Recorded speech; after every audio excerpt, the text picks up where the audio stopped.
उसके बाद देखते हैं खनिज संसाधन औद्योगिकरण जो लोग उसके आखिरी पॉइंट जो है देखते हैं, भारत के वृहत औद्योगिक प्रदेश। ठीक है, मतलब औद्योगिक विकास की विशेषता होती है कि यदि एक स्थान पर कुछ उद्योग विकसित हो जाते हैं तो कई अन्य स्थानों पर भी वह आकर्षित होते हैं। ठीक है, वहाँ आवश्यक सुविधाएं जैसे कुशल श्रमिक, परिवहन के साधन, मशीन के पूर्जे, व्यापार का प्रबंध आदि वहाँ उपलब्ध हो जाते हैं। यही कारण है कि औद्योगिक केंद्र विशाल नगरों एवं उसके आसपास के इलाकों में फैलता जाता है। ठीक है बच्चों, उसके आसपास के नगरों में भी कई उद्योग पनपने लगते हैं। इस प्रकार औद्योगिक प्रदेश वहां विकसित हो जाता है। ठीक है, साथ ही सरकार की नीति भी इसे विकसित करने में काफी सहयोग देने लगती है। जब कई प्रकार के उद्योगों को विकास होता है तो वहां स्थानीय रूप से उपलब्ध होने वाली सुविधाओं को ध्यान में रखकर किसी खास क्षेत्र में तेजी से किया जाता है। ठीक है, तो ऐसे क्षेत्र को क्या कहा जाता है? औद्योगिक प्रदेश। ठीक है, भारत में ये जो औद्योगिक प्रदेश को उसको 3 भागों में बांटा गया है। ठीक है, भारत के जो औद्योगिक प्रदेश हैं उसमें देखते हैं पहला मुंबई पुणे औद्योगिक प्रदेश। ठीक है, इस औद्योगिक प्रदेश में नासिक से सोलापुर के मध्य, मुंबई, ठाणे, पुणे, नासिक, जलगांव, सारंगी ये जिले यहाँ औद्योगिक विकास यहाँ पे तेजी से हो रहा है। ठीक है, मुंबई भी वैश्विक राजधानी है तथा देश का जो बड़ा बंदरगाह यहाँ है। ठीक है, यहाँ पे बड़े उद्योग स्थापित हुए हैं। ठीक है, उसके बाद दूसरा हम देखते हैं हुगली प्रदेश। ठीक है, इस औद्योगिक प्रदेश का विकास यद्यपि मुंबई औद्योगिक प्रदेश जैसा नहीं हो पाया, लेकिन यहाँ भारत का सर्वप्रथम विकसित औद्योगिक प्रदेश है। ठीक है, हुगली नदी के दोनों ओर इस प्रदेश का विकास होता है। विकास मतलब हुआ है। कोलकाता एवं हावड़ा को इस प्रदेश का हृदय स्थल यहाँ बोला जाता है। ठीक है, इस संदर्भ में हुगली को इस प्रदेश की रीढ़ की हड्डी के रूप से चिन्हित किया गया है। यहाँ भी उद्योग स्थापित हुआ है। तीसरा देखते हैं बंगलुरु और कोयम्बटूर प्रदेश।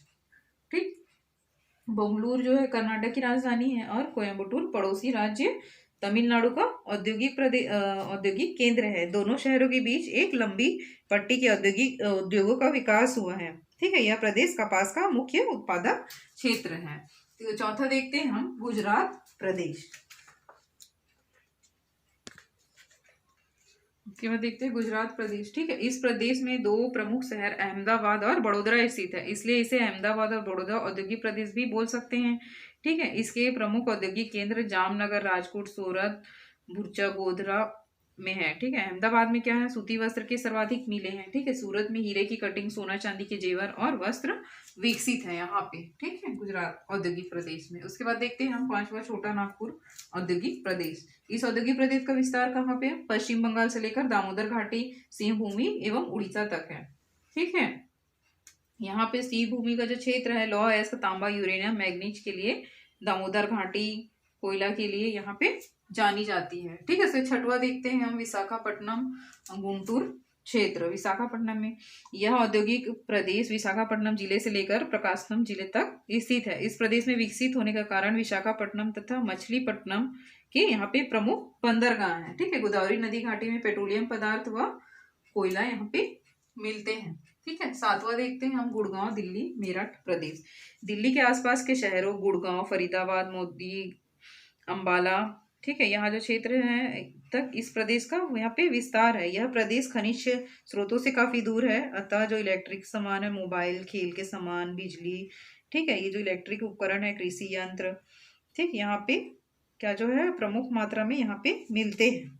ठीक है, गुड़गांव दिल्ली मेरठ औद्योगिक प्रदेश में। उसके बाद 8वां लास्ट देखते हैं हम कोल्लम तिरुवनंतपुरम औद्योगिक प्रदेश। ठीक है, यह औद्योगिक प्रदेश केरल के छोर पर स्थित है। केरल के पास इसका विस्तार जो तिरुवनंतपुरम से त्रिचूर जिले तक है। यह प्रदेश देश के खनिज प्रदेशों से काफी दूर है, अतः इन क्षेत्रों में कृषि उत्पादों के आधार का विकास हुआ है।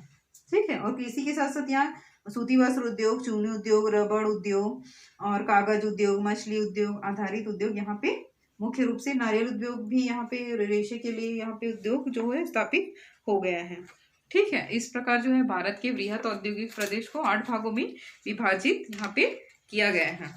ठीक है बच्चों, इसके बाद हम देखते हैं औद्योगिकरण के प्रभाव। लास्ट हमारा टॉपिक देखते हैं, ठीक है। खनिज और संसाधन और औद्योगिकरण के अंतर्गत लास्ट हमारा टॉपिक है औद्योगिकरण के प्रभाव, ठीक है। औद्योगिकरण के कई फायदे भी हैं, जैसे उद्योगों के विकास में बड़े पैमाने पर सामान का उत्पादन होने से काफ़ी सस्ती दरों पर जो उपभोक्ता है उन लोग को क्या सामान उपलब्ध हो जाता है, ठीक है। दूसरा है औद्योगिकरण से लोगों के जीवन स्तर पर भी काफ़ी वृद्धि हो गई है, ठीक है। उपभोक्ता वस्तुओं के कई विकल्प उपलब्ध हैं, जैसे ग्राहकों को विकल्पों की व्यापकता विविधता मिलती है, ठीक है। औद्योगिकरण नए रोजगार के अवसर पैदा कर रही है। औद्योगिकरण से आयात एवं निर्यात के जो परिवहन का जो नया तरीका है उसका भी विकास हो गया। संसाधनों का भी उपयोग यहाँ पे मतलब किया जाता है औद्योगिकरण में, ठीक है। विदेशी मुद्रा से भी कमाई हो रही है। लेकिन देखेंगे कि औद्योगिकरण से जो केवल लाभ ही नहीं हो रहा है, ठीक है, उससे पर्यावरण समस्याएं भी उत्पन्न हो रहा है। उद्योगों में उपयोग की जाने वाली जो कच्चे माल तथा शक्ति के जो साधन की जरूरत पड़ती है, ठीक है, कच्चे माल के लिए प्राकृतिक साधनों का दोहन किया जा रहा है, जिसके परिणाम स्वरूप वहाँ भूमि क्षरण तथा संसाधनों के जो समाप्त होने का भय बन रहा है, समाप्त होने का, ठीक है। कारखानों से अपद्रव पदार्थ जैसे धूल, गैस, धुआं जैसे निकल रहा है, उससे जल प्रदूषण, वायु प्रदूषण भी हो रहा है, गंभीर रूप से समस्याएं उत्पन्न हो रही है उसकी। सभी छोटे बड़े औद्योगिक नगर इससे ग्रसित हो रहे हैं, ठीक है। इस तरह तेजी से जो होने वाला औद्योगिकरण है वो पर्यावरण समस्याओं की भी जननी है, इसी को ही बोला गया है, ठीक है। ये हमारे यहाँ पे हमारा जो पार्ट है वो खत्म हुआ, ठीक, और खनिज संसाधन और औद्योगिकीकरण का, ठीक है बच्चों।